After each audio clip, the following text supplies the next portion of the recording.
Episode 13, Driveline R&D podcast, May 3rd, Sunday, 4:57 p.m. If you wanted a full disclosure when we film these. Episode 13, I'm Alex Caravan, co-swag manager of Baseball Analytics, one of your co-hosts, drinking a Space Dust IPA with the bottle. From Elysian. What's up, Brady? So you open it with your teeth? Yeah. Nope, I don't endorse this. Ow. Oh, dude. Ow. Ow. I fucked it up. Ow. For everyone listening, Caravan is currently trying to open it with his teeth and not succeeding. Okay, not succeeding. Succeed. Watch the YouTube video, bro. After the fifth. That was unpolished. Okay, here's full disclosure, and I'm only gonna talk about this for 15 seconds so we can move on. Wow. It's been a couple years since I opened it with my teeth. That's Usually, not true. When I last opened it, easily within the last year. I've seen you open one with your teeth within the last year. Okay. Well, first off, so you just ruined your full disclosure. First off, when I try to throw something out there on public forum, dude, I thought we weren't gonna get personal on this podcast. Yeah. But usually I bail if I don't get it on my first try because it's kind of sketch. I have seen 2 people chip their tooth. I didn't bail because I want to make my fans proud. If you can tell here from the bite marks, I misgauged it just a little bit too deep inside. But DM me if you want to learn how to open beer bottles with your teeth because I still got it a little bit. Anyways. Okay, there we go. That's the open. Yeah. Driveline Research and Drinks Podcast, episode 13. I'm Anthony Brady, biomechanist at Driveline Baseball. And go ahead, Kyle. Kyle Lindley, R&D engineer, Driveline Baseball, drinking It's the Thought That Counts by Little Thistle from Rochester. Yeah, here we are. Sunday night, 5 o'clock. Back to the usual recording time.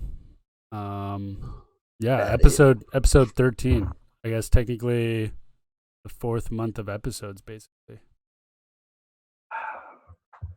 Yeah. Been doing this a while now. We've come a long way. Yeah. Week zero of working from remotely. So week two of overlays on YouTube for anyone listening that wants to go check that out over there. We got schedules, really just upping our game. Huge. Big you talking about my brother that's just walked behind me? Yeah, you said huge. It's a big if you're watching, there's people in the background. All right. What do we got? Last week in research and development, working remotely, Driveline Baseball. What do we got? Yeah, on my end, a lot of like maybe somewhat boring stuff to talk about or stuff we don't want to talk about yet, but we covered a lot of ground, I think, research-wise. Got the validation of a couple technologies from the analysis point to hopefully soon the writing point. Don't want to talk about that too much, even though we hit a couple teasers last episode, but potentially really pivotal stuff, especially when it comes to like, moving forward with thinking about potential partnerships with those technologies or just like how we want to use them, how we want to build reports off them. Right. And even potentially even more cryptic and boring. Your boy worked on some more API stuff, but yeah, look, some new software stuff coming soon. Yeah, and I think we're in the under 1 month region. I mean, announcements and stuff are gonna start to go out, but we're opening back up. not quite there, unfortunately. Saying more so. You're talking about releasing this. The API and product side stuff that we've been building in quarantine. I also don't think we're opening up anytime soon, based on the stay-at-home orders being extended as far as Washington goes, and also just a looseness in the phase plans. It sounds like so. It's like a pretty interesting thing. Thinking of it from the lens of, as the days go by, opening doesn't even matter because it's going to be a lot harder for someone to be like, yeah, I'll go out to Washington for 3 weeks before school starts up again. I don't know. There's definitely a threshold date where after that, everyone is just going to be like, yeah, I mean, it's kind of tough, kind of not worth it. The beginning of May is when college summer trainees usually show up. I mean, graduations are usually just happening. You're eliminated from playoff pushes and postseason college baseball. You're already thinking, what do we do? I mean, the Studs' first game is supposed to be in 3 to 4 weeks. We're supposed to be having practices What's here the soon. status with that? Are you guys canceling? Has the league? Oh, dude, no, Yeah. they're I mean, it they're hasn't- optimistic. Yeah, Barry is definitely very optimistic. He's telling us to stay ready, stay in shape, but he's got a call with like the PIL tomorrow to decide, or I guess I don't know. He'll have more information tomorrow. My guess is it's probably getting canceled. I mean, we're like a month away. I'm sure these other teams are just struggling financially, and also I wouldn't be surprised. Well, I don't know. I was thinking like maybe players would be a little scared to come to Washington, but then again, I think the like baseball player population is very probably more like risk tolerant during all of this than like the normal person. Like they're probably like these like 19, 20-year-old college kids are just gonna be like, yeah, I'm fine with going to Washington playing baseball kind of a thing. I don't think they're gonna be too like worried about it. But I don't know. I'm pretty doubtful that the league's gonna happen. All of our Canada trips have been canceled. All of the tournaments up there have been canceled. The Cape just got canceled. Like, would not be surprised if more and more leagues just start to fall like dominoes at this point. I mean, the Little League World Series just got canceled. Like, oh yeah, everything is like going just like down. So I'm very, very much not optimistic. This is right after I plugged you. This is right after I plugged your involvement on the studs too on that call. Yeah. Brady and I were on a call with another tech team, and we were just like, they were just joking about baseball and stuff. I was like, oh yeah, I got nothing on baseball experience, but we got the number one closer for the best summer team from last year. And like, I was like I was like trying to basically repeat like Brady's like Twitter handle or Twitter like bio line. That'll surge number one fan. It's already a little bit confusing if you don't know who the studs are. And I botched it a little bit. So just like, oh, okay. And then Brady hops in, like trying to like self-deprecate, like, yeah. No, don't worry about it. Like the combination of you bringing that up and then me self-deprecating, they're probably like, this is probably just some like slow pitch softball beer league he's talking about, Yeah. So that's I mean, dude, that actually sucks. Now that you got me thinking about it, the idea of like no competitive baseball for 2 years, or for like a year and a half, I guess, whatever it is, because I mean the off season is already way like so long for me, because the stud season is only 2.5 months.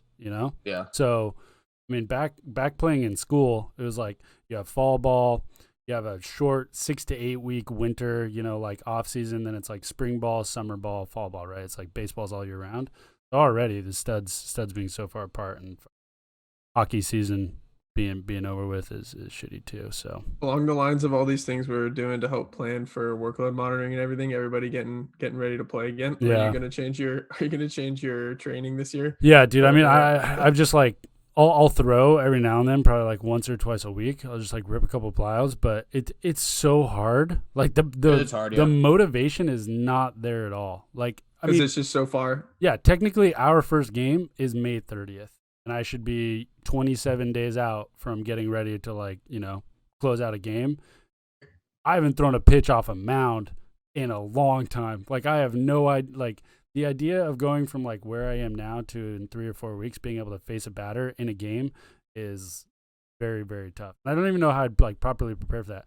You can throw, stay in shape, but right now is where I'd want to be hitting like live ABs 3 times a week, get used to like, one-on-one, batter in the box. Yeah, I can say I can do it. I don't mind. I don't mind getting hit by a couple pitches because I know you can get a little bit wild. No, I've worn it for me before. Not anymore. 40-mile-an-hour heaters on my outside thigh. Yeah, not a big deal. Yeah, and it doesn't. And like even with us, like I don't even know how you fill that gap. Maybe we open up here soon, but it's just gonna be. It's weird. It's weird. But that's all out of our control. What is in our control is what we are doing, which Caravan was hyping up. Pretty sweet. Goes in line with the validations, working with other companies, trying to get stuff brewing to create a better experience. I think everyone's trying to do that. I mean, everyone's also starting podcasts, trying to just get like fill the world with information. Though. Yeah, I was telling Caravan. We did it when it was cool. We got to make that. This is episode 13. Who else recently started? I mean, just everyone. I feel like there's like podcasts everywhere. Rogers has started his. I saw a tweet about Amazon being out of podcasts or just mics. Yeah, that stuff too. After their quarantine started. No way. Yeah, I mean the Hitting podcast started, but I mean those guys are our boys. We're very much friends with them, and we encourage that podcast. Lindley, I'm going on them. Wait, Lindley, on their podcast. You were just on the last one, right? Yeah. So we haven't talked about that on here. I mean, how we was haven't. that? How was that? It was good. I just did a presentation on gauge tracking. So just Honestly, last week for all of us was kind of like a big, have our spot on other like shows, podcasts, things, right? Like Lindley was on the hitting one. You guys both did the thing with Garrett Boyum. I don't think those are out yet though. Finding the edge. Yeah, he said 2 to 3 weeks. Nice. And I'm doing a hitting podcast. 2 to 3 weeks. That's a. So does he have like a backlog? That's kind of like a chill way to do it. I'm not sure. I think he might. He just said like something about school taking up some time as well. That makes I sense. don't think they're on a regular schedule right now. Oh, really? I'm also doing a hitting podcast. I think this Friday. Nice. But I mean, your boy's coming in hot. I'm just gonna come in and just start talking trash to Starteropolis. Are you gonna bring a presentation, or is it just gonna be they're gonna just ask you questions or something? I'm not. I'll probably bring something. I told Starteropolis I was down to talk about like sensor validation and stuff since I've done quite a bit of work on that last couple weeks. Yeah, that'd be a good one. Yeah, a lot of sensors, validating them. Last week I did more of the same, worked with some Moda stuff. I learned that I have been misdefining quiet eye, and not sure the way that it applies to baseball is a little different. So that was interesting. It's a good revelation. Nice. And then I started writing a quiet eye blog, which is why I figured that out. Oh, so very good, very good. And for the people that don't know quiet eye, by that Lindley just means like people that usually look you straight in the eyes, like don't break eye contact, right? That's what you mean, Lindley? Like you don't like usually just people looking straight at you. Yeah, their eyes are no, quiet eye is just like visual fixation, where people are looking in sporting tasks. Like during a Zoom call, are you more visually fixated on someone else's face or your own face? Definitely my own. Your own? Wow. Caravan, what were you gonna say? Oh, I was gonna say Lindley's face specifically. I'm also pretty profile. homed in on Lindley's face. The profile is brutal, man. I try to stay straight on with the screen as much as I can. No, I'm telling you, I think you're too anxious about it. By the way, any viewers, if you guys have any feedback on how Lindley looks from the profile, you'll give him a quick look. Hit him over the left. Hit him. That's to the right, it. That's all I got. That's all. Nope, just one left. Got to tease it. The virtual background cut off like half your nose. Yeah. I couldn't even tell. That's why we were talking about it before the pod. Little known fact: Lindley has an 8-inch nose. Yeah. But yeah, I mean, more probably more viewers than either of our podcast appearances was your appearance, Brady, on the weighted ball panel. Yeah. Which what was the peak views on that? Like 800 plus MLB employees. Yeah, I think it might have been 800 people. I know that like Stan was saying that like 850 plus people registered. I think during the call though, I saw like the peak in like the high 700s, like 780ish. Actually like live in the call. So it's still so crazy live too. Yeah, it's almost really as many followers as Lindley has on Twitter. Not almost as many as me, but almost as many as Lindley. Wow. I'm gonna pass you, but dude, we should just change the bet. For once I pass you up, I just win it, no matter what the engagement rate is. Oh wow! Let's do it. Hey, let's do it. Let's do it live, dog. That's why I keep. I want that emotion out of you. That's why I keep talking trash on Twitter followers. I was on a pivot to that. I was on a big content push when we first started this bet. I've kind of petered off, but I'm down to get back on it and just pass you up before you hit 1,500. Not a chance, bro. I got at least. It's a tough time. It's a tough time to like. I feel like push content on Twitter that bangs because it's just so saturated right now. There's like just so much out there. But I mean, you could definitely pander. You could definitely pander and like find a way. I mean that's what I did. Especially when our blogs and studies start coming up. That'll be good. Oh no, that'll be good. But I mean, in general, dude, you just gotta find busies that play well. The studies will come out for a while. To the bigger Twitter. Yeah, that's true. The studies will come out for a while. I mean, you got a long ways to 1,500, so I'm not really. I do have a long ways, but dude, it gets tough in the quadruple digits. It gets cold out there, man. Honestly, what you need to do is stop tweeting for like good content and tweet for retweets from bigger accounts. Like you need to make sure that it's like retweetable from a bigger account. It's so tough because Ninja stuff like that. That's gonna get you the follows. it's so tough for me because legitimately, and we can move on from Twitter followers because I don't know if how interesting this combo is for our viewers. It could be. I But don't know. yeah, I mean, yeah, maybe. Yeah, we just turned into the social media The podcast. research of Twitter followers and Twitter interaction. It's like I'm extremely bad at pandering both on Twitter and in like in a microcosm kind of like I think just like and I'm not trying to say like whatever like a huge reflective thing on myself or other people or whatever, but it is so tough for me to like do something just because I know it's gonna get like that reaction. You know what I mean? So like and I honestly think it probably hurts me in some aspects. Definitely Like does. I think like Definitely does. for example, like anybody that knows me in person, I'm like the least brown nosy person ever. Not true And at I all. know like you don't think so? I'm just kidding. I'm kidding. Do you know what I mean? Like, and I'm not saying like, I mean, Kidding. obviously, like everyone brown noses to a certain point. I have brown nose, Yeah. but it's like so hard for me to like do that, even when I know it's like brown nosing will move me from 0.0 to 1. It's No, I'm yeah, still like, you 100% have to yeah. you have to pander, and like Yeah. that's just that's like also a product of the way that Twitter works, because it's not like a thread or a forum system where you can upvote and downvote. You can only upvote, and the only form of like downvoting something is through like comments Roasting, and disagreeing with it, or like quote tweeting it, and then it like gets in that. But in general, it's just like, if you can find a group of people that will agree with it and they'll like, boost it up, it'll do that. And it can't just get like turned, like someone can't just come in and be like, oh, this is bullshit, and like start to downvote it, and then everyone like, hides it away. Yeah. It doesn't work like that. You just have to Yeah. like pander to not, and that's also why you can get away with like saying whatever the fuck you want on bullshit. Twitter. Like, Yeah. and that's the attention is good especially, attention. especially prevalent right now. But anyways, back to the weighted ball panel. But yeah. Lay out the like how you got to be part of it and Actually, the initial like setup. I'll switch the overlay onto the next topic, the weighted ball panel. So it was like Stan Conti reached out to me, formerly like head athletic trainer for the Dodgers. Now he's like advisor for MLB, does a bunch of like injury stuff.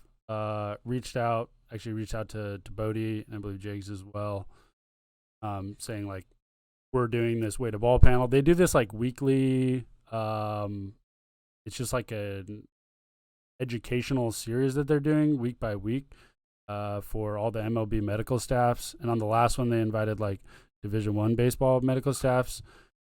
Last week's topic, episode 3, I believe, was weighted balls, and so they wanted someone from Driveline on the episode, on the panel, on the discussion to kind of like talk about things. So Bodie basically like gave me the opportunity to do it. So it was me, Glenn Fleissig, Mike Reinhold, Brandon Erickson, and Eric Cressy were the 5 people on the panel. All PhDs, including Brady. Except for Brady. I don't think Cressy has a PhD. I don't know. And I think Reinhold has a DPT. So, and Erickson's a MD. So, but they all had way more letters behind their name than me, but by a long shot. Real quick, this was put on by the MLB. I just think it's so crazy. Well, that it was put on like, by it was put on by Conti, Stan, and like Conti. So it's his own personal thing. Oh, okay. Yeah, but they are offering CEUs for it. Because I was gonna say it might have been in so partnership crazy. with MLB. I'm not entirely sure. Yeah, in the environment of big league organizations, just competition in general, it seemed crazy to me that there was just one big collective thing where representatives from all different teams could join in and learn. Yeah, I think on the medical side, especially in baseball, people are a lot more like integrated and connected. Like there's a whole bunch of like PBATs, that's like a society. It's like Professional Baseball Athletic Trainer Society, so like they're all connected and they like do a lot of things to like push education, that side of things. And it makes sense because a lot of those people probably come from like educational backgrounds and like understand societies and communities and all that. So like to that end, I think it makes sense for them to continue doing that. But yeah, it was a pretty cool experience. Had to give like, so all 5 of us gave like a quick presentation, just on like weighted balls. Everyone's was like a little different, and then we had like a round table discussion back and forth with like some questions that came up from the audience. And my like biggest takeaway from it was that is the weirdest presentation environment I have ever been in, hands down. Like, no question. Giving like speeches and like talks and leading full like class lectures in grad school, like full hour-long lectures in grad school in front of like big class, you know, like that's totally fine. A few years ago, I gave this like huge talk at this banquet for at like UPS in front of hundreds of people in the audience, and that was like totally fine. But dude, talking to a screen with 0 faces, and apparently there's like 800 people watching you had 0 faces? There's no faces, yeah. So it's because it's like a webinar version. Yeah. So we're like, that's similar to Saber for me. Only then. That was like same setup. Yeah, only the panelists could have face cam accessibility. But while I was talking, all of their face cams were off. All of the other noise is off. And so there's like 0 feedback. There's not even 800 people watching, and literally all I have on my screen is my presentation and then a picture of my face in the top corner. I've got 0 audio, like 0 video. The only thing that I do get is there's like a Q&A thing at the bottom of Zoom. When someone adds a question, it like +1, and there's like 23 or 24, you know, like notifications. So like that would happen throughout it, right? And so like be saying something, and then I'd see a question pop up, and like try not to get distracted. But dude, trying to like talk, I mean, because I think one of the like, you know, important part of like talking and speaking in that setting is just like feeling the crowd, right? And getting like, dude, I didn't realize how much a simple head nod will do for like your confidence in a presentation, right? Like, because you're kind of just like scanning the room, like looking for anything, and then you see someone like nod their head, you're like, yeah, I needed that. Hell yeah, let's go.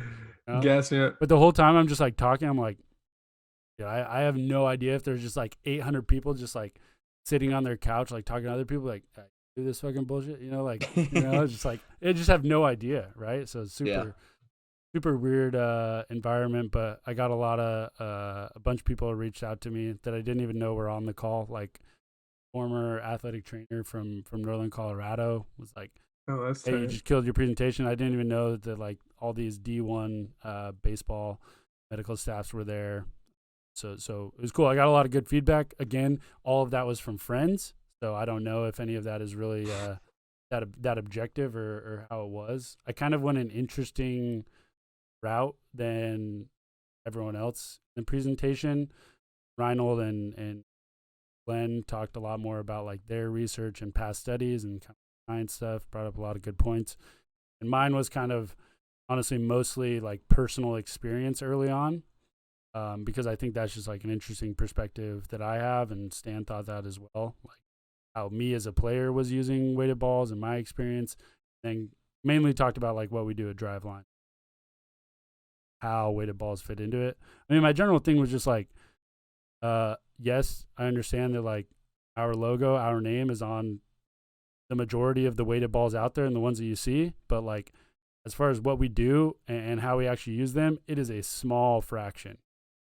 It happens to just be a little piece. It works in our whole system, but we are much bigger. In general, how we look at weighted balls. And actually, honestly, Cressy, I think, killed it the most in his presentation. He brought up like he was looking at other sports and how when other sports like introduce new techniques or something, or maybe they see like a spike in injury rate or something. They never like look at the implement as the problem, right? Like they don't just like demonize the implement, which is weird. That's kind of like what we do in baseball. We kind of just like try to find the scapegoat. Every injury that happens in baseball, we have to like, you know, have a reason for it, right? Like if a pitcher gets hurt, it's like it's throwing too many 2-seamers, you know? It's like we just like have to have an explanation, as opposed to just like taking a step back and not trying to like demonize the implement or the modality or whatever it is, and looking at, you know, all the other factors that it could be. I thought I brought up some really good points on that. But to interject like 2 things. Well, first, just for the listeners or viewers, I actually haven't even seen the whole or like any of the actual presentation yet. Yeah. Anthony like did what at the time was his presentation for me like at 2 a.m. the night before. Yep. Or morning of, to be specific. How much did that change from what you like ran by me? Not much. Not much. No, I think I maybe said a few different things. I went a lot quicker through like the earlier part, like my personal experience.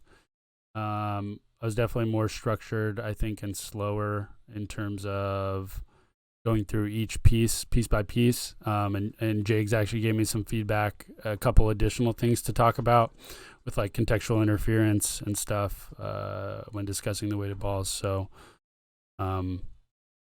yeah, not really too much of it changed. It was maybe a little shorter. I think I ummed and awed a lot, or a lot. So On the spot? I think my as far as like just throw the content out the window, just like pure delivery. Yeah. Probably like 6.5 out of 10, maybe even lower. Not my best. It's just so tough. It was so weird, dude. Same So setup, dude. weird. Same setup for me for Saber. It was the Yeah. same setup where I'm just like, Yeah. I just get kind of like, I would get on a train. I would be like Yeah. going ham, and then the moment I kind of like step back and like, oh, I'm just speaking to like a blank Yeah. plate. Honestly, for all I know, they could have dropped the audio. I just Exactly. get kind of like rattled by it. I'm like, 100%. Yeah. anyways. And that was even magnified on my end by the idea of like, you know, like we don't have the best reputation with everyone, right? Especially when it comes to weighted balls, especially in like the medical world, like in Major League Baseball, right? So like, just already, all of these people are coming in with these biases against driveline baseball, against weighted balls, against what we do, and I'm just like, you're like kind of, and I have no idea how they're reacting to anything I'm saying. So the whole time I'm just like, fuck, man, there's probably a lot of people that are just like, you know, this is all just bullshit kind of thing. Did you have a time limit? No. I mean, at first they were saying just like, you know, 5 to 7 or 10 minutes, and then when I talked to Sam beforehand, he said just go. Whatever you want to do. I mean, I think me, Glenn, and Mike were about 20-ish minutes. Cressy was pretty similar. Erickson did the best job in terms of actually like keeping it under a tighter time limit. So he respected that a lot better than the rest of us. And then the Q&A went pretty long. But yeah, I was just about to ask, what'd you get for questions? Because you mentioned something about that earlier. You saw like questions popping up as you were going. Did you get like a lot? And like, how did you address those? There were a couple. So like, it was cool because you would get the questions and then you could like type answer them while the other people were presenting, and then some of them got brought up in the discussion after. So like, there were a couple targeted ones that had asked questions that I just like answered right away. A couple of those were, I brought up the rocker study as an example of how we like a key piece of what we do is like reevaluating our program and what we do, right? So I was like, we thought that the rocker was creating inefficiencies, so we investigated it and we found that like, yeah, I wasn't doing that. And like, I think someone had misinterpreted that as like, so you said that the rocker had like a higher risk of injury or something. And I was like, oh no, I may have misspoken the way I was saying that. We just thought that it was creating inefficient positions based on our model and like biomechanics, all that stuff. And then I just like linked them the study for further investigations. Also, it wasn't like an all or none kind of a thing in terms of they were thinking like, oh, so you guys just eliminated the rocker completely. You know, I was like, oh, no. Like we still use it here and there. It's just like we don't use it as much.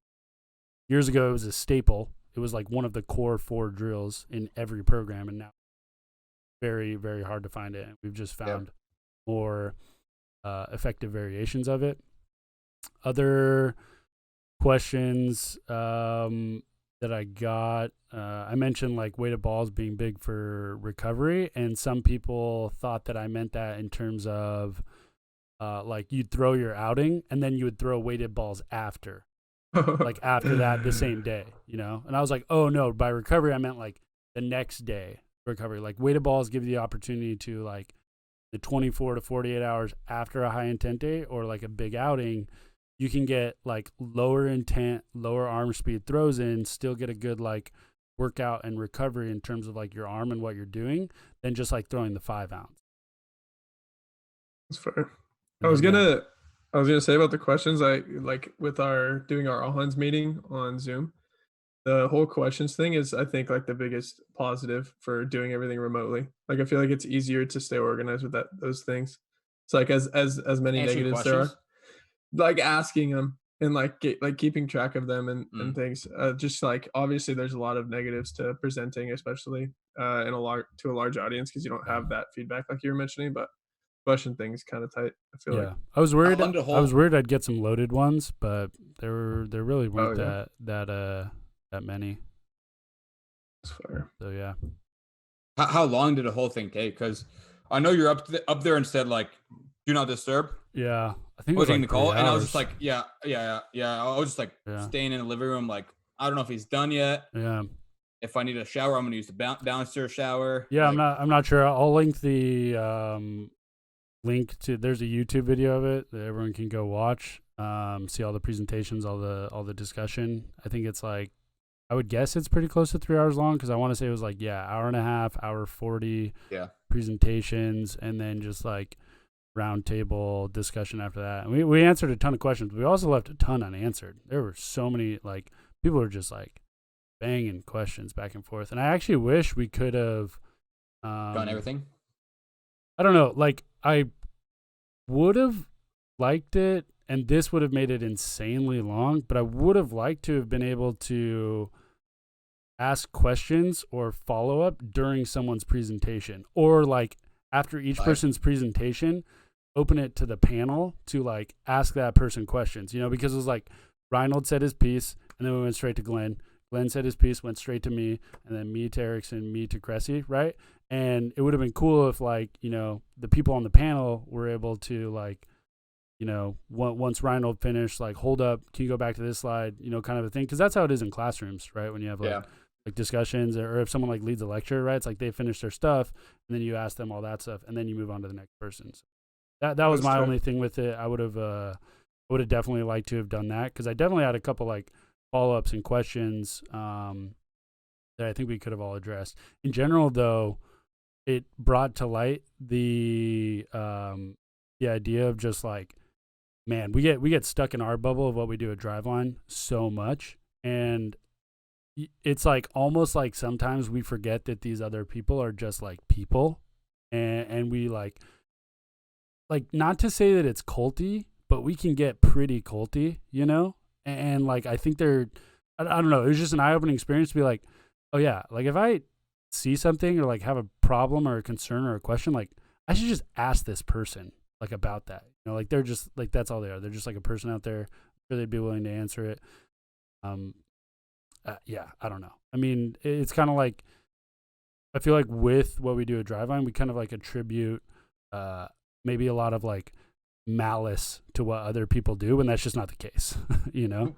We see like naysayers like like in the woodworks, kind of where there aren't any. Yeah, right. And we like turn them into something that they're really not, right? Yeah. Like I mean, we've had plenty of disagreements with like Reinhold and maybe some things that like Glenn has said and even in their publications, but it's just like instead of like addressing that or just like bringing it up with them, we kind of just like talk about it internally, and that doesn't really do so, like I'm definitely gonna do a much better job myself, or at least try to, in terms of like reaching out and just being like, hey, what do you got on this? Because I think that they would prefer that as well. I think you doing this is probably going to be pretty helpful for that as well. Yeah. Like developing a better relationship with and I would hope it's the same. It's the same with us, right? Like that was the thing. It was like a very communal experience of like, oh, we're all on the same team here. Like we're all like trying to, all of us, these 800 people, whatever it was, gathered in this room are here to make baseball players better and keep them healthy. Like that's what we care about, right? And like we can disagree about how to go about that, but then we should, discuss that productively, as opposed to just being like, oh, you believe what this person said, and then just like talk about it, that kind of thing. You're saying our random jokes Slack channel isn't actually that helpful? Yeah. I don't know, man. I don't know. And I was also thinking of it in terms of like, I'm sure that everyone else has their version of that, and we're just all over it, right? And that doesn't help anyone. It just creates these like camps of, it's just like, that culty thought process. And so that was a cool experience getting back to like, I mean, that's how shit is in school. Like it's just like coming from that background, it makes a lot more sense to kind of be together, everyone work productively toward things. So that was a communal, very nice experience. Are you guys gonna be able to address like the questions that didn't get answered? Did anybody record those in case there's like another format you guys can address those? I was actually gonna ask that. That's a good point. I need to reach out to Stan and Nancy about that. See if there's any log somewhere of all the unanswered questions, especially if any were targeted me, because I know there were a few that came up later that I couldn't answer. Like someone, Nice. I think, was asking they were from a college program, like on an AT staff or medical staff there, and they were saying one of the points I made was that athlete education is a huge part of weighted balls. Just like I gave like the deadlift example, like someone goes in, lifts with bad form, you don't get mad at the deadlift, you get mad for like teaching it wrong kind of a thing. Same thing with weighted balls, right? Like you don't demonize the implement, just like if you taught them better. And someone was asking, you mentioned that athlete education is very important, but like for budgets being cut and us as a college program, if foundations of pitching is $1,000, like maybe we can't afford that investment kind of a thing. And my answer would have been, we have tons of free resources about like how to effectively go about it, and like education resources that aren't $1,000. So whoever asked that question, if you're listening to this, there are tons of free resources on our website, all over the place, blogs, everything. Try to get as much education as possible. But There's also Driveline Plus, yeah, and that's not $1,000. and it has a ask a trainer question. Oh, that's good. Very good transition way. from Lindley. Good way to get into Lindley's been writing down how to transition from topic to topic. I will transition right now, getting into Studying. Plus Slack channel. Unless you guys have any other questions about the weighted ball panel, I'll just link it. You guys will have to give me your feedback if you do end up listening to it. Oh yeah, I'm definitely gonna listen to it. I meant delivery to and content. I wanted to listen to it live, man. I listened to Caravan's Saber presentation live. There's something about listening to it live that's just way better. Yeah, it feels I more refuse like to. I cannot listen to. I OC put it in the chat, and I opened it up. I was like, I can't do this. I cannot. like just your part or everyone's part. I could maybe do everyone's part, but it would be tough to do my part. I just I don't know. I think I did all right, but I don't think I did too well. And I mean, we've talked about this. I hate my voice in recording. I can't do these. I can't like re-listen to these podcasts or like rewatch them. Like it's really hard. Oh, really? I don't know. It's just like tough. Like, cause I'm so hypercritical of myself that every time I do something and I get super nitpicky, I'm like, what the fuck do you say that right there? Like what?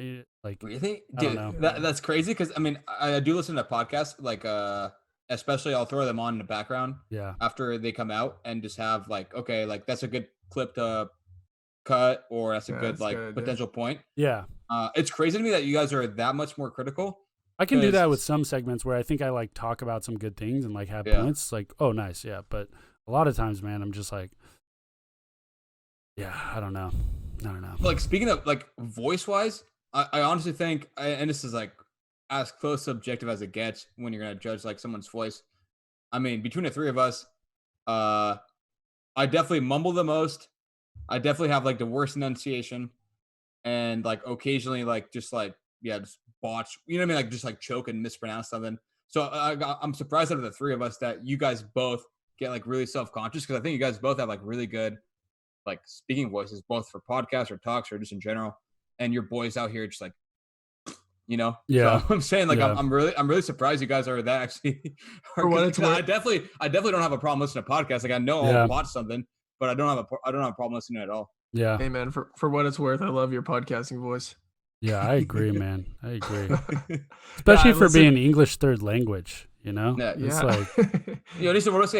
exactly, right? I got nothing on that. I just like, it's like, okay. I mean, yeah, it's good. Yeah. Brutal. Yeah. Slack Plus channel. Which Slack Plus channel. Slack Plus. Yeah. That'd be tight. Advanced version of Slack. Channel. Advanced version of Slack, the premium. What Slack kind of content? membership. What kind of content would whoa. Slack put out? What was that? What was that voice right there? What was your voice just cracking? I don't know. That was Marissa. There may have been something in my throat. There we go. We're all good now. Dude, don't make Lindley too self-conscious. He's about to just bounce out of the Zoom definitely call. not. You're Definitely gonna see a not box rewatching this. blink out. All right, this is about 40 minutes in for you, so you can come back and re-listen to that part. Nice. Yeah, Driveline PLUS Slack channel. But what is that? It's on the overlay. Everyone If watching. you haven't heard of Driveline Plus, it's kind of a premium like membership type product where you can. You gotta point over. You would have to point like this way. Nope. You're pointing to me. You're pointing nowhere. You can get like short videos, explanations, just content related to player development and training.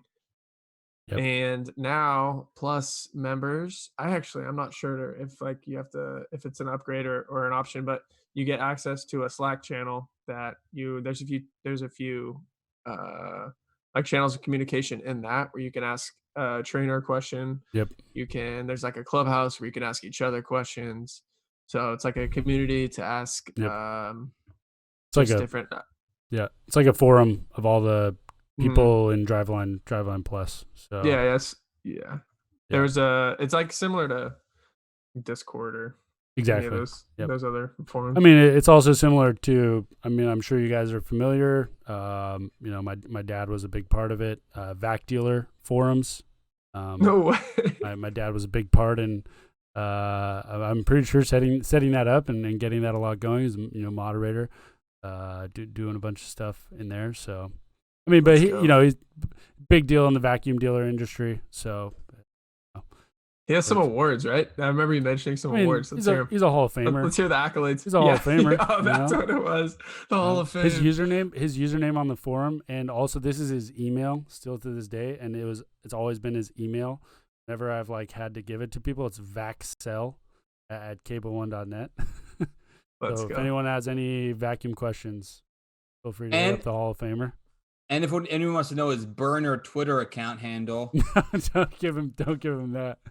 Don't give him that. I won't put it on there. I won't put it on there, but yeah. So Venmo Caravan for Cliff, it. Yeah, definitely Venmo me. Sort of 50 cents and up. Legend Cliff Brady. Yeah, Cliff Brady DM'd me after one of our podcasts, just trolling me. Yeah. About our content and stuff. Yeah. And that's funny. That's funny. He's got a burner. Yeah, but I think the Slack channel is great. I mean, yeah, like my dad started that thing, and I've talked to him a lot about that. He was actually saying that to me years ago that we should have something like that in the baseball community, because even my dad was very involved in like other versions of this in the baseball realm. Like, I'm pretty sure that like Tom House and the NPA and then the RDRBI back in the day, they had something like this. Like if you were a certified coach, there was like a channel or a forum, and like those forums are super helpful, especially for a lot of these like older people and older coaches. It's like, that's how they don't have Twitter, right? So like things like this are good. Slack is definitely a newer age version of that, has its perks. But this is good. This is a good start. I think it's really cool. Basically, yeah, if you have Driveline Plus, you get access to the Driveline Plus Slack channel, which has most of the employees at Driveline, like all of the skill coaches, right? Like they're all in there. Yeah, and then a few R&D guys. Yeah. And speaking personally, we're in there. I mean, I'm in there. You guys are in there, right? Yeah. I'm just lurking. I'm like, freaking just seeing and reading everything. I don't think anyone's got a question or anything, but I might hop in and get out, lurking in the shadows. And what's good. Yeah. And speaking personally, I haven't spent too much time on there yet, but I got an AMA coming up on Friday, whatever next Friday is, the 8th. So I think I'll hash out details and I'll tweet it out, but I'm gonna hop in there for like 30 minutes or so and just answer any questions. So if you guys want to know anything about related to research, related to my personal life, related to Brady's personal life, because I have some details on those, feel free to ask. Related to how Lindley's profile looks in person. Fire away. Yeah, I think it's gonna be cool. I really like it in terms of just like it being in office hours for like a bunch of people. Yeah. That's true. Like I don't know about you guys, but I abused office hours in school. Nope. I mean, I know Caravan didn't, because he didn't like to brown nose, but your boy was gonna brown nose his way. I feel like to athletes the kind of top. have to though. You Most of the just- athletes, Yeah. college athletes I know, always. Mine always was did like that. mandated because I was just like Yeah. missing so much stuff. It's like, all right, before we get into this, I'm gonna be gone for the next 3 weeks. You know, like Yeah. I'm gonna miss so many lectures. Yeah. What do I'm I need to also- do to not fail?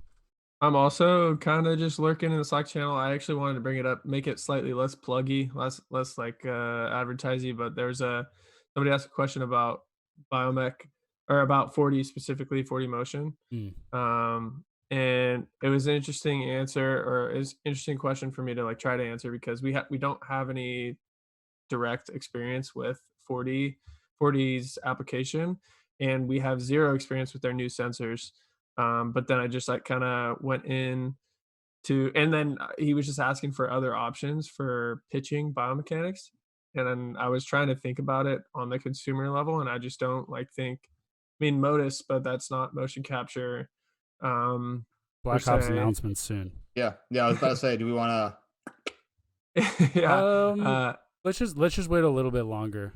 Yeah. Yeah, I mean, this gets asked released OC tomorrow, so if we let's- have 24 hours to bridge the gap, let's I asked let's wait OC a the little same bit longer. question.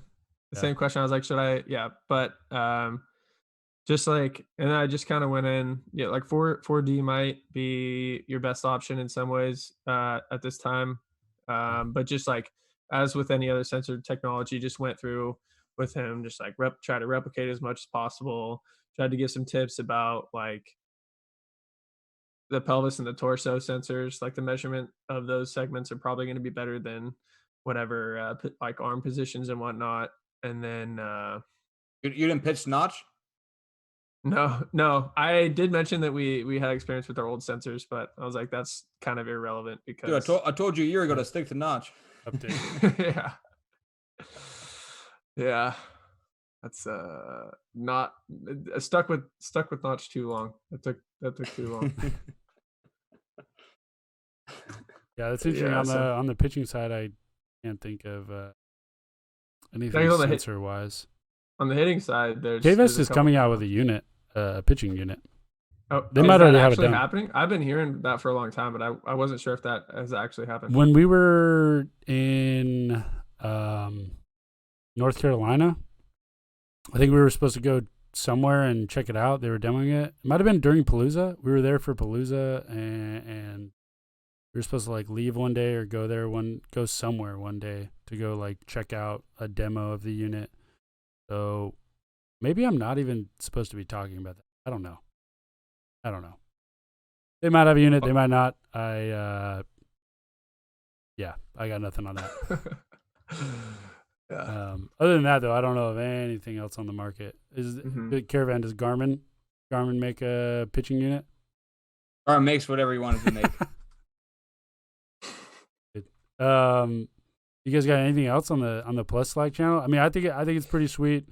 I also, yeah, I mean, I like the idea of just like inviting more collaboration, more information sharing, especially for people who like don't consume it on Twitter, and just like a place to ask questions. Because I mean, I know that I myself would have abused the shit out of that, like when I was in school, because I already did that just in the forms of like emails. Like I emailed everyone and everything while I was in school. Just like reached out. Like if I read something, like a paper of yours, a blog of yours, and I had a question, I was just gonna shoot my shot and like send you an email. There's nothing to no lose. assumption that like you're ever gonna get back to me. I actually did that with a bunch of times with like Cressy and stuff, and a couple other people, just like reaching out, asking questions, follow ups. So. And people do that with you guys. I feel like people do that with me, like already. Yeah. You know, they just like throw me an email or like an Instagram DM. Email is definitely the best way to go about it. I was gonna say, I definitely don't do that enough. But recently, I have done it very successfully with Jared Cross, one of the co-founders of Steamer. Oh, nice. And nice. like I really used them for Saber. But I was gonna say, I'm waiting for Lindley to keep his hot streak of transitions going and guide us on our last section. I got nothing. Yeah. Yeah, our last section of the day, instead of I'll take it, Lindley. Unless you want. Go ahead. No, that's you, dude. You good? Nope. Nope. Instead of doing a research article review as usual to end the episode, Caravan has something else lined up for us. I mean, close enough. It's titled "Baseball Perspectives versus Harib." Yeah. And if Okay. that I'll didn't, get into it a that didn't little rope bit. you in, I don't know what will. And yeah, I had to fight very hard for that title. No, just kidding. But yeah, I'll share my screen, and Okay. I'll do a threefold kind of like sabermetric review Let me know when you're of a doing couple pieces that came out this month. And I'm going to share my screen. So Right now. for those listening, I think we're about 50 minutes into the podcast ish. So if you want to check this part out on YouTube to see the screen share, check the link below. And I will attempt to do I think this is worthy of listening to. So I don't know if we like. I mean, maybe if I botch it, we can later cut it out of the Spotify version. Yeah, But I'm gonna try Caravan to and I, describe- or Lindley and I will heat check you throughout. Okay, yeah. He checked me. Let you know. Because again, yeah. Actually, can you guys just close your eyes and pretend you don't see the screen? Okay, that's good. This is a good experiment. I like this. Okay. But yeah, because it's not very strong on visuals. But I mean, if you're watching, might as well screen share. So this is basically a quick review of a article by Baseball Perspectives, and then a twofold follow-up piece to what they cover. Okay. So the article came out on the 13th. It's called "Measuring Defensive Accuracy in Baseball" by Jonathan Judge and Sean O'Rourke. And the idea is, and a lot of, I think a lot of people may be comfortable with a lot of offensive sabermetric, metrics and research, but maybe not always defensive. There's a couple like, and I fall into that camp myself. I haven't spent, I'm nowhere near as well educated on defensive metrics as I'm on offensive metrics. I can say that I don't have any like that was gonna be my first question. Defensive What metric, like defensive sabermetric. I got nothing, no knowledge there. Maybe a little. Maybe I know of some things, but yeah. So this segment won't catch you up fully on it. This segment's mostly going to be about. I mean, I'm going to mention and do a quick intro, but it's going to be mostly about different ways to approach validating a metric. I think that's really helpful from a overall critical thinking and validation piece. Yeah, I like that. But I'll quickly just mostly name drop a bunch of defensive metrics, and please don't follow up on all the nuances because some of them I don't know. But essentially, there's a few metrics out there that have been developed by different sites, and not all of them claim to do the same thing. And another tricky thing when it comes to defensive metrics is they take quite a lot of time to stabilize. Plenty of offensive metrics will stabilize, and for example, exit velocity maybe takes like 50 balls in place to stabilize. Yep. Even something like WOBA, that's very heavily performance related and not as intrinsically like talent related, will take like a couple hundred at bats. Sometimes defensive metrics will take thousands of innings per player to stabilize. So it's hard to use one person's like season UZR or whatever defensive metric you want to use and go, okay, his maybe he had 15 runs saved one season. The next season he had like 22. Did he really improve tangibly on his defensive performance? Maybe, but also it actually might just be variance because those things take so long to stabilize. So just because there's so many factors that can affect it. Yeah, and I think that's my biggest hang up with like not knowing anything about defensive metrics. Just because like it seems so nuanced, so complex. Like as far as baseball goes, defensive stuff seems to be the most intangible as far as like a skill set that someone has. Like quantification of that just seems like a mess. Right. And that's why I think specifically for this kind of stuff, it's very helpful looking at career stats, like that's enough time, maybe looking at 2 years versus 2 years, but in general, it's very, very hard. Even splitting half a season and looking at the other half, like you would see a lot of variation. So this piece kind of compiles a few of the leading metrics out there. And again, I'll quickly run through them. So Baseball Perspectives has FRAA, fielding runs above average. And one of the things they do is they don't weigh in positioning or like where the play occurred. That's one of their big differences. Differences from who? What's the standard? From the other metrics I'm about to run through. There's DRS or defensive run saved. and which is used by Baseball Reference and initially developed by Sports Info Systems. There's UZR or Ultimate Zone Rating, which is very popular and on Fangraphs. And for example, does consider zones and does use like tracking data to see where the batted ball went. And they have like range runs and error runs. There's RED, which is called runs effectively defended. And honestly, this is one of the ones that I'd barely heard of. The other ones I'm familiar with, and like know a few more things than this article gives. But RED, I really don't know too much about. Oh yeah, that's probably why it says here it's not publicly posted, but it is considered part of the Sabre Defensive Index that contributes to Gold Glove voting. And then there's MLB's OAA, which uses Statcast itself to like model which ball is which defensive ball should be attributed to what defender. So to boil it down for this piece, for simplicity's sake, you can almost think of this as OAA versus FRAA because they're kind of like almost polar opposites in terms of OAA is pretty dependent on fielder positioning and FRAA tries to not use that. Right. So are those used to try to pick out like how much positioning takes into it independently? What do you mean? Like how it if the main difference there is, do they intentionally do that? Like one takes into account positioning, one doesn't. Is the purpose of that to figure out how much positioning affects? No, no, they weren't like made by the same people. So FRAA Okay. is Baseball Prospectus, and OAA is like by like basically the Statcast team at MLB. So they're not built to be complementary. They can't. I mean, no, like maybe a interested third party can use them, and that can be part of the answer. Like, okay, why are there differences between them? And this is something I'm going to get into. Why are there differences between them, and like what is the explanation for those differences? But they talk a little bit about the past test, which I think is interesting to read, but I'm going to kind of skim over. And I'll just talk about the method briefly.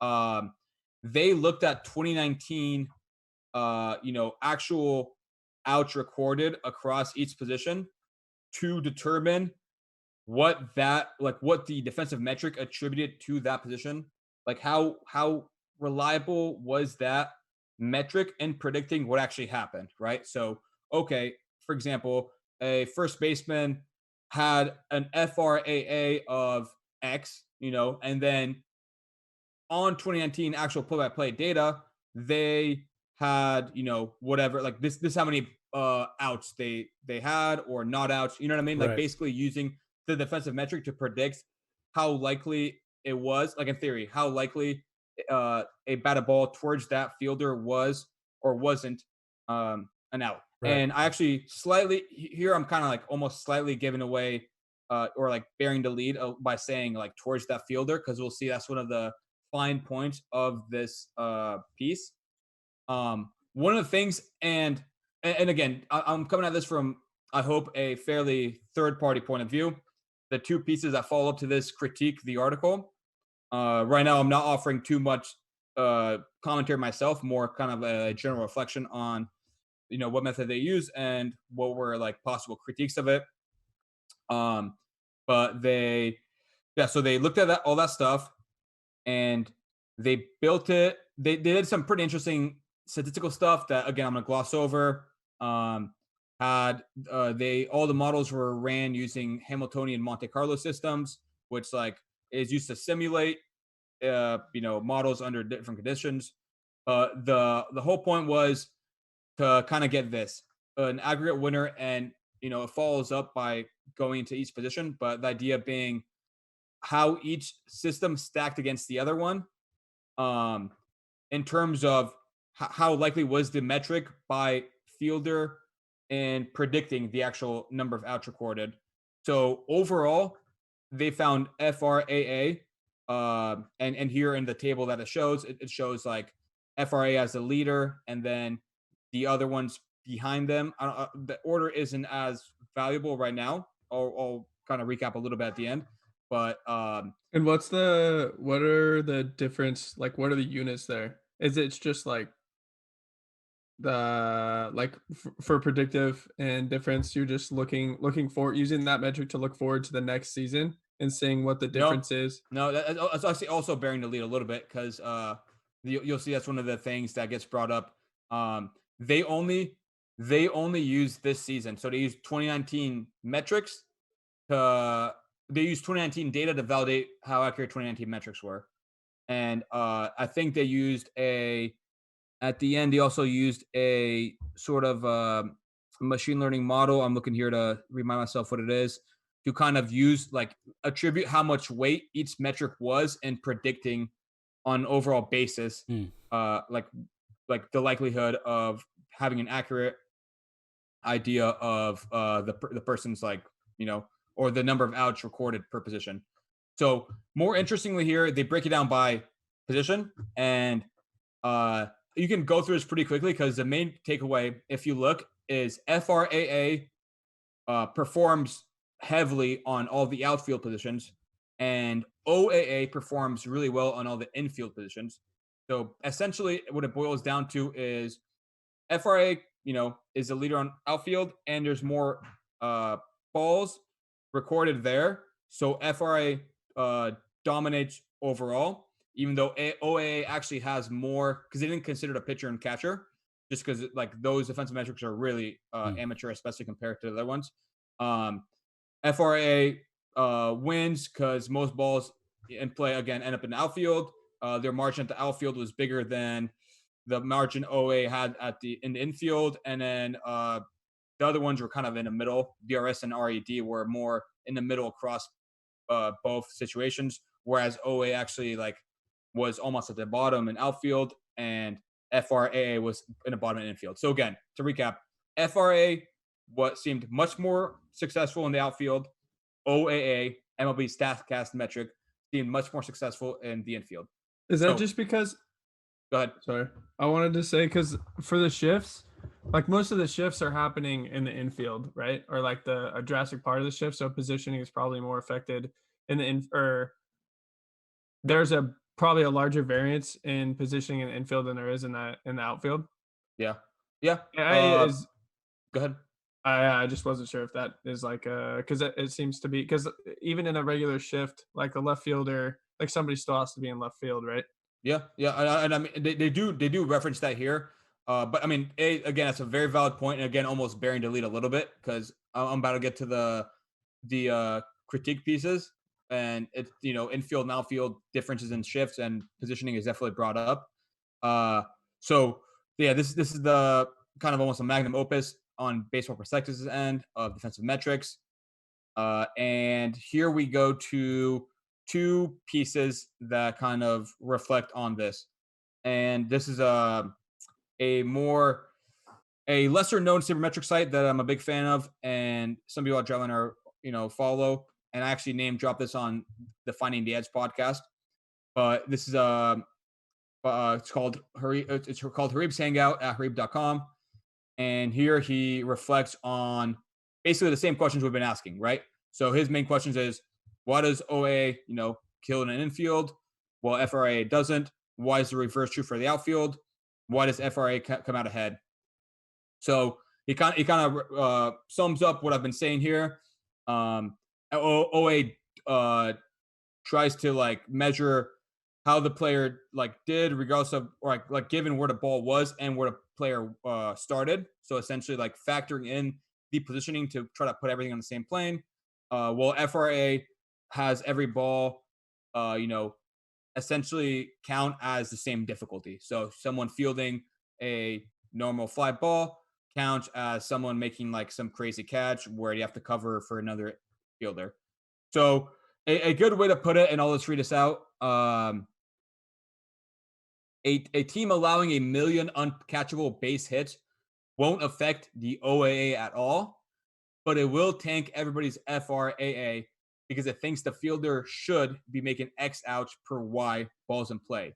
So in other words, like that's like that's the expected outcome, right? You're expected to make a certain amount of plays. If for whatever reason, like an unlikely streak over a large sample size, but for that reason, if the balls are extremely hard to make, then you keep getting docked because you got to Or be if you have like in a really theory. bad pitching staff. Right? Yeah. If you have a bad staff and they're just giving up lasers and piss rods Yep. all over the yard. Yep. So yeah, and yeah, like to continue the rest of my direct quote. In a similar vein, hitting a million easy balls at a fielder who botches them all will destroy that fielder's OAA, but leave the rest of his teammates unchanged. It will still tank everybody's FRA the same as if the balls weren't catchable. Interesting.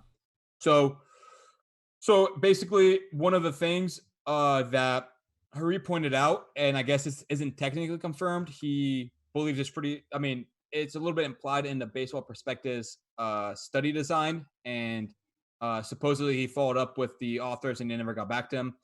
But the position by position comparisons, in his mind at least, are a little skewed because it only involves the balls that position or player actually fielded. And he gives the example of like a ball that goes to like a first baseman's legs and that the like right outfielder fields. That right outfielder gets a boost. The first baseman doesn't get a boost at all. Yeah. Like he didn't even field the ball. He doesn't even So get a reduction. yeah. So I mean, if that ball, maybe that was a weakly hit ball to right field because it really should have been fielded by the first baseman, and therefore maybe like maybe the right fielder gets negatively affected. Yeah. Maybe the first baseman doesn't even get negatively affected at all, even though in reality anybody reasonably would have thought it was on the first baseman. Yeah, or like a Texas leaguer that's like between like first baseman, second baseman, and the right fielder, and like like a catchable ball by the second baseman just behind his head, but he doesn't grab it. Yeah. But the right fielder is the one that grabbed it. That would be like a boost for them, and it doesn't take into account how like the second baseman should have caught that ball, kind of a thing. Yeah, and his other to gloss over this a little bit quicker on here. So his other two main complaints with the system was choosing outs per ball in play to have that be the end all validation metric, since there is less like difficulty of opportunity baked into that into that metric, and also using 2019 data as validation for 2019 ratings, because that's in essence you're using something that should be not just descriptive but also predictive, but you're using it only to describe what actually happened. When like what actually happened is already getting baked into FRAA, especially when it doesn't factor in any player positioning. So it'd be better to use 2018 data to create like, are you saying 2019 predictions and then validate it off 2019? Yeah. So usually when you're looking at this kind of stuff, and I myself have written a couple blogs for Driveline, for example, one I think it's called like why we measure the hitting KPIs we measure, or something similar enough to that. You can find it for easy Google search.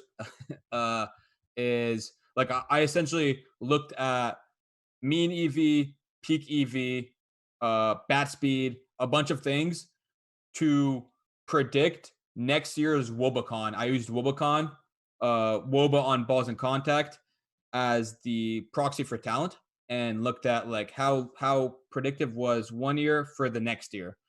And you can, and I think it's valuable to look at year, like split that year and use the first half to predict the second half. But that's almost more of a reliability measure. Like, okay, you're saying this year's talent level is this. Right. How often is it stay stable from half season to half season? Right. But especially when you want to look at predictiveness, you want to use a metric that took in no training data from the next year, right? Because the 2019 metric already is baked on the 2019 data. Right. So those are his main complaints. And then in his second piece, he recreates essentially, in his mind, a more cohesive test. So the way he did it was looking at like using StatCast data and using like assigning defensive opportunity rather than the ball that is fielded by that fielder. Yeah. Like looking at balls that are given as non-zero catch probabilities, since StatCast assigns like catch probabilities based on, again, a bunch of stuff, the trajectory, the fielder's initial positioning, all that kind of stuff. And like looking at looking at that same point, like how each like metric did both in the same season, which we looked at, and also the next season. And I think in this case, he might be using. I'm trying to look and see if he's using. Yeah, I think he's using specifically for outfield. So the metric that FRAA seem to do really well in. So in the looking at same season, the idea that's mentioned before, kind of looking at like Yeah. probably first half to second half, OAA has a better correlation. FRA is kind of in the middle, or FRA is more near the end. Oh no, okay, sorry, yeah. This they used the actual catch probability from Statcast, positionally adjusted. They threw in UZR in there, ultimate zone rating, which is as previously stated, used by Fangraphs. Yeah. Um, and OA did much better, and Much better than FRA. Well, I guess than every yeah, other stat. yeah. And then here in this second table, he just used OA as the truth value to see how each one correlated to OA. So this is a little bit. This is why OA has a 1 R Yeah. squared. And then here's what we talked about, using one season metrics for the next season's metric. Yeah. Which in this case he kept in only players that had like paired seasons across both data sets. Yeah. 174 paired seasons, and OA again won, and by winning, having the highest R squared. But it's worth noting, as Harib notices here, the FRA actually doesn't do poorly. Right. FRA comes after OA. Is this And still just for outfielders though? um uh Yeah, I think at least Yeah. it says in the title, FRA for outfielders. Yeah, I yeah assume it's um consistent. yeah, it looks like it. But and I think this is like a valuable point, because OA and FRA are used so differently. Yep. And are meant to be really different things, and really relevant to what Lindley brought up a couple minutes ago. That's what I was saying, you were bearing the lead, kind of. It is clearly FRA and OA measure completely different things, and there is value in both, because both have some success predicting next season, while being devised off completely different assumptions, different definitions. So there definitely is value in both. Right. And it's like an interesting. It's like I said, defensive metrics in general are a couple of years behind offensive metrics Mm-hmm. in most people's minds. That doesn't mean the progress won't be fast. That doesn't mean like it's always going to be that way. It probably is much harder to ever find metrics that stabilize as quickly as offensive ones. Right.